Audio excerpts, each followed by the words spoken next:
Welcome to the Jaguar Podcast, a show where we discuss all things related to Duval County's finest NFL football team, the Jacksonville Jaguars. Move 42, set, fight!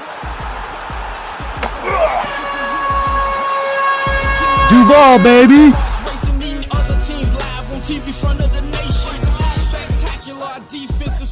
What's good, everybody? It's Andrew coming back at you with another episode of the Jaguar Podcast. I'll be doing a game recap of the Week 6 matchup between the Jags and the Colts.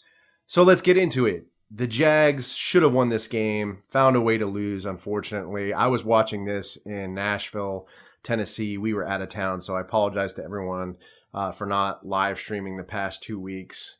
The other week, I had to go to a family funeral. So sorry about that, though. There'll be a live stream this Sunday for the Giants game. So come hang out with us and we'll react to the game. But jumping into this, the Jags, again, should have won this game. Matt Ryan lit us up. He was 42 for 58, had 389 yards passing, 3 touchdowns. Michael Pittman Jr., he had a ton of catches, 13 receptions, 134 yards. Trevor Lawrence was pretty good in this game. 20 of 22, 1 touchdown. He had 165 yards passing. He also had 2 rushing touchdowns, which was pretty awesome. So he was definitely showing off his wheels in this game. But let's go into the game recap real quick and game summary. To start off with, ETN had a really nice run in the first quarter, a 49-yarder, and almost took it to the house, but was stopped short of the end zone. Lawrence, next play, would get sacked by DeForest Buckner, but then the Jags would redeem themselves with a couple of nice plays, running plays. James Robinson had a nice run, and then a reverse pitch to Jamal Agnew, and he almost punched it into the end zone, but was stopped short. Lawrence would then punch it in for a touchdown with a quarterback sneak. The Jags would go up 7-0 early in the first quarter. And then, the next drive, the Colts, were going down the field, but the Jags defense managed to get a stop and hold them to 3 points. So the score would then, be 7-3 Jags. Chase McLaughlin would hit a field goal there. Then the next drive, Jermichael Hasty, our third running back for the Jaguars, would have a crazy long touchdown run there, and the Jags would go up 14-3 in the second quarter. Matt Ryan, the next drive, would kill us with crossing routes to Michael Pittman Jr., and then they would eventually score there with a touchdown pass to Paris Campbell. So the score would go 14-10. Jags were still up. Jags would then hold the Colts to a field goal at the half. The score would be 14-13 Jags at halftime. The next half, the Jags would come out with a nice drive there. ETN had a couple of nice runs. Then there was a throw there to Tim Jones, pretty much leaving the ball on the goal line. And then Lawrence would punch it in with another touchdown run. And the Jags would go up 21-13 in the third quarter. Next drive, the Colts would, essentially move the ball down the field real fast there, and then Deion Jackson would run it in for a touchdown, narrowing the score 21-19. Jags still up. And then the Jags would have another drive there to respond, but end up, getting stopped essentially on fourth down, trying to run a speed option play to ETN. It just didn't work out. It was kind of a stupid call, honestly, in my opinion. So the Jags turned the ball over on downs. Matt Ryan would drive down the field there and throw a touchdown pass to the tight end, Woods. So it honestly looked like an offensive pass interference too. Bad call there by the officiating staff, or missed call rather.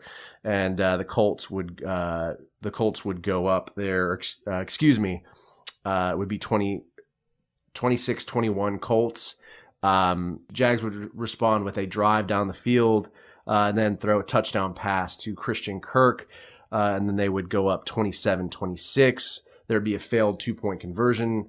We're never really good with 2-point conversions. I don't know why we went for it there, but, anyways, it is what it is. Then the Colts would respond late there in the fourth with a touchdown pass from Matt Ryan to Alec Pierce. would burn Shaq Griffin essentially on this play. You guys know how I feel about Shaq Griffin.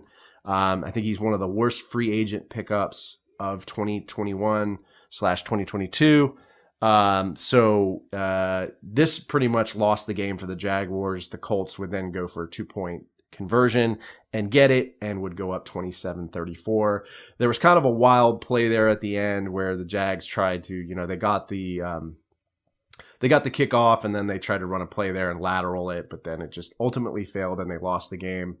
That was that pretty much. The Jags defense didn't play well. They couldn't cover. Shaq Griffin was just he was burnt toast, man. Like, he was just getting beat on plays. Didn't look good, and hopefully we make a change there. Maybe, I'm not saying Trey Herndon's much better, but, if he's playing better, he should get the starting job. So we'll see what happens there. But, it just wasn't a good game for the defense. I'm concerned. Mike Caldwell didn't make adjustments. The Colts were beating us all day with, over the middle routes to Michael Pittman Jr. We didn't get any pressure on Matt Ryan, 0 sacks. So that's not good at all either. I mean, where was Josh Allen in this game? I mean, where has he been the past freaking 2 games, right? Like, he's just been non-existent. He gets this big contract extension, and he's not doing anything. So he needs to do more. He needs to play better. Trayvon Walker needs to play better.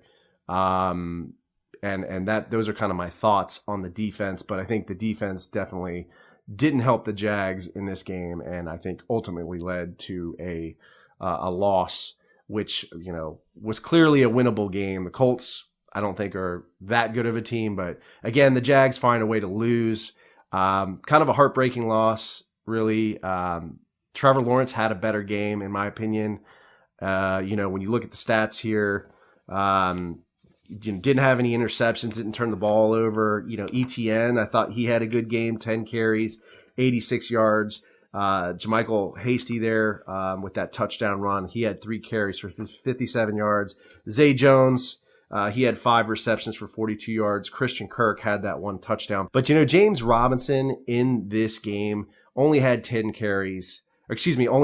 carries in this game. That is not good. There seems to be a pattern with him not getting many touches and the Jags losing. So the Jags need to fix that. He's in the 3rd year of his undrafted free agent rookie deal. He will be a restricted free agent next year. And if the Jags keep this up, he may be out of Jacksonville. He might get a big contract from another team. And trust me, there's going to be a lot of teams in the NFL that want this guy because he's a hard worker and he's a great player and honestly, a diamond in the rough. So we'll see what happens, guys. But tough loss. We go to, New York, hoping we can get a W at home for Week 7. I will be doing a game preview for that.